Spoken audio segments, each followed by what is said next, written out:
ഓം ഗുങ്കുരിപ്യോ നമ. ഓം നമോ ഭഗവതേ വാസുദേവായ. ഓം നമോ നാരായണായ. നാരായണീയം ദശകം 87, ശ്ലോകം 9-10. പീതാംബരം കരവിരാജിത ശംഖചക്രകൗമോദഗീ സരസിജം കരുണാസമുദ്രം രാധാസഹായമതിസുന്ദരമന്ദഹാസം വാതാലേശമനിശം ഹൃദി ഭാവയാമി. ശ്ലോകം 9.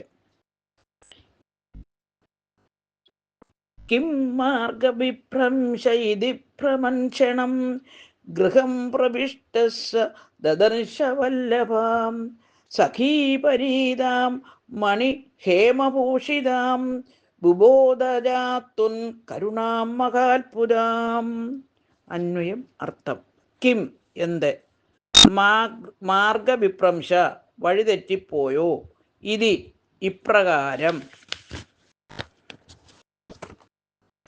ക്ഷണം അല്പസമയം, ഭ്രമൻ മനസ്സുറയ്ക്കാതെ, സഹ ആ കുചേലൻ, ഗൃഹം തൻ്റെ ഗൃഹത്തെ, പ്രവേശിച്ചു, സഖീപരീതാം സഖിമാരാൽ ചുറ്റപ്പെട്ടവളും, മണിഹേമഭൂഷിതാം രത്ന സ്വർണ്ണാഭരണങ്ങൾ കൊണ്ട് അലങ്കരിച്ചവളുമായ വല്ലഭാം ഭാര്യയെ ദദർശ കണ്ടു, തുർക്കരുണാം അങ്ങയുടെ കരുണയെ, മഹാത്ഭുതാം അത്ഭുതകരമെന്നെ, വിബോധാച്ച മനസ്സിലാക്കുകയും ചെയ്തു. ഹരിവു.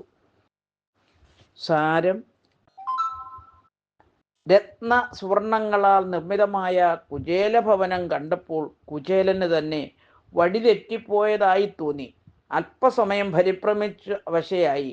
പിന്നെ അടയാളങ്ങൾ കൊണ്ട് സ്വഗൃഹം എന്ന് നിശ്ചയിച്ച് മുന്നോട്ട് നടന്നപ്പോൾ തൻ്റെ ഭാര്യ രത്നാഭരണങ്ങൾ അണിഞ്ഞ ഒരു മഹാലക്ഷ്മിയെപ്പോലെ തോഴിമാരോടുകൂടി വരുന്നത് കണ്ട് കുചേലന് സംശയമെല്ലാം തീർന്നു.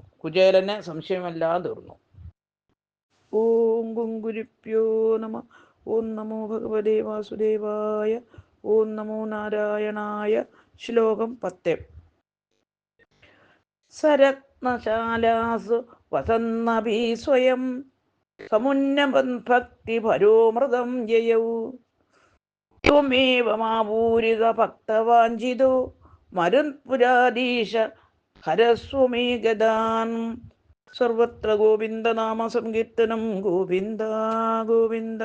അന്വയം അർത്ഥം. സഹ ആ കുചേലൻ, സ്വയം രത്നശാലാസു രത്ന വസതികളിൽ, വസൻ അഭി താമസിക്കുന്നവനായി എങ്കിലും, സമുന്നമൻ ഭക്തിഭര ഉയർന്ന ഭക്തിയാധിക്യവും ആദരവും കൊണ്ട് അമൃതം മോക്ഷത്തെ യയൗ പ്രാപിച്ചു. ഏവം പ്രകാരം ആപൂരിത ഭക്തവാഞ്ചിത പൂർണ്ണമാക്കിയ ഭക്തന്മാരുടെ ആഗ്രഹത്തോടു കൂടിയവനായി, ത്വം അങ്ങ്, മരുത്പുരാധീശ ഗുരുവായൂരപ്പ, മേ ഭക്തനായ എൻ്റെ, ഗദാൻ രോഗങ്ങളെ, ഹരസ്വ മാറ്റിയാലും. ഹരിവും. സാരം: കുചേലൻ ദാരിദ്ര്യത്തിൽ നിന്നും വിമുക്തനായി സർവ ഐശ്വര്യ സമ്പൂർണമായ മണിമന്ദിരത്തിൽ ഇഹലോകസുഖം അനുഭവിച്ചു കഴിഞ്ഞു. എങ്കിലും ഭക്തിയേറി പരമ ഭാഗവതനായി ബ്രഹ്മാനന്ദത്തെ പ്രാപിച്ചു. സുഖത്തിലും ഭക്തിയും വിരക്തിയും വളരത്തക്കവണ്ണം നിസ്സംഗനായിട്ടാണ് ലോകജീവിതത്തിൽ കുചേലൻ കഴിഞ്ഞത്. ഭക്താഭീഷ്ടങ്ങൾ നൽകി അനുഗ്രഹിക്കുന്ന ഭഗവാൻ തൻ്റെ രോഗങ്ങൾ മാറ്റണമെന്ന് കവി അഭ്യർത്ഥിക്കുന്നു. 87-ാം ദശകം സമാപ്തം. ഹരിവും.